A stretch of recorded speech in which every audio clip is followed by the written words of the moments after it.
The WAFF 48 First Alert Weather Team recently spent time at the UAH Severe Weather Institute. The scientists there walked us through the groundbreaking experiments that could change the way we predict, track, and alert you to severe weather. You know, one of the things that I've seen that you've tweeted out and you have done in some of your work is that it's not just the low-end tornadoes. You're seeing more EF3s and EF4s in this area too. Right, I mean the rate of significant tornado activity, or EF2 or greater tornadoes, is very high across the Sand Mountain Plateau. So while we're looking at the radar and things look like they're quieting down, you're saying it's the terrain that increases that helicity? It certainly is possible. I mean, we have observations now from particularly from November 30th of 2016 showing much higher wind shear in the atmosphere atop the Sand Mountain Plateau than what was in the Tennessee Valley. And of course, the storms are moving from the valley to the plateau. We have observations showing that inside storms, as they move atop the plateau, that air becomes more readily available to rise inside the storm versus what we observed in the valley. And we're not only seeing it in the real world, in the observations, we're seeing it in numerical simulations also. It's showing in the model world that the storm is intensifying as it comes atop the plateau, and the rotation is increasing progressively as the storm, as that squall line reaches the plateau in the model world too.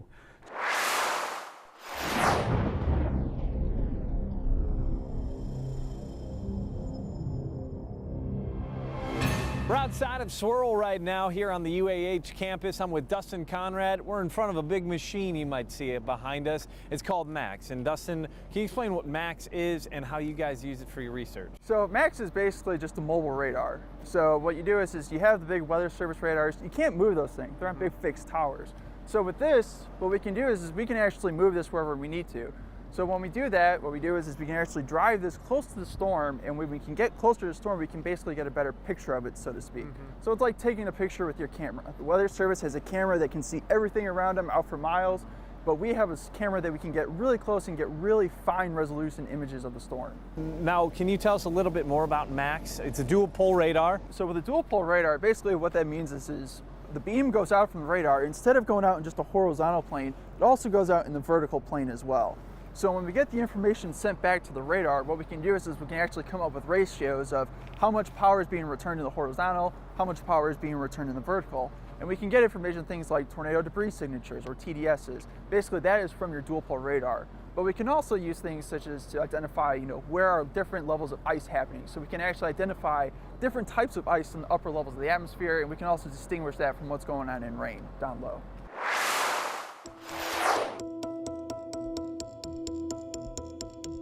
We're here at UAH Swirl with graduate researcher Barrett Goodo, and we're talking about two things that people normally don't correlate. Usually when we think tornadoes and severe weather, we think very loud atmospheric events, but a lot of research using this box actually tracks the opposite, and that's very, very faint noises. What is this, Barrett? Right, so this box is essentially just a very sensitive microphone. It can hear things that the human ear cannot, and what we use this for is to see, are there sounds present that humans aren't hearing below 20 hertz? And a lot of people notice that some animals act differently when severe weather is coming too, like dogs, and you mentioned even cows. Is that kind of a similar analogy here? Right, that's a good analogy to think of. You see cows do some crazy things when bad weather comes, and we're not sure if we can make that correlation yet, but we think that there might actually be some relation to maybe they're seeing these things or hearing these things that we didn't know about previously. And this research dates back some 40 odd years, and it's continuing to be picked up by you now, and you're working with different arrays using multiple microphones in the field to maybe track the correlation here, right?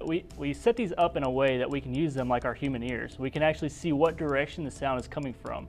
So whenever we identify a sound frequency of interest, we can actually say, all right, well, relative to the array, this sound wave is coming from, say, 30 degrees. So we can compare that to radar and see if a storm is producing this sound or if it's something else entirely.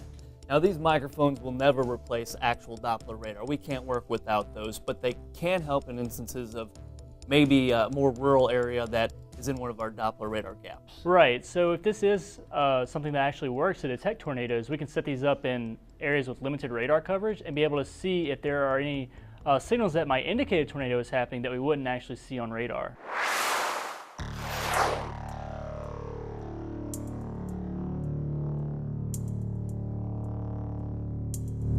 I'm joined today by Sarah Stow here at UAH. Sarah is a PhD student studying radar meteorology and lightning in meteorology. And right now you're working on a project studying lightning and its relationship in severe thunderstorms. So tell us more about your goals with this research project.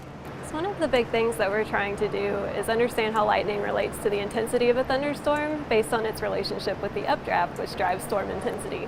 With what you're studying with lightning, sometimes we don't have access to ground reports data, we don't have access to sensor data in severe thunderstorms, and given that severe thunderstorms are measured by wind speed, hail, or funnel cloud or tornado spottings, how could lightning come into play as an indicator for a severe thunderstorm? Well, sometimes with radar, we don't have a good understanding of what the updraft, which is guiding that storm intensity, is doing. And so if lightning is related to the updraft, based on what we see in lightning activity, we can understand storm intensity and then its ability to produce severe weather. And the geostationary lightning mapper, now in GOES 16, was actually partially developed here in Huntsville, Alabama. What kind of implications will this have on your research? A lot of the work that we've been doing is with local ground-based networks to detect lightning. And what GOES 16 will allow with the geostationary lightning mapper is detection of lightning everywhere through optics that are space-based. Coming up, the severe storm event you may not always worry about. Why this element can be just as dangerous and deadly as tornadoes and flooding. Plus, the tool you have exclusive access to when severe weather hits your neighborhood.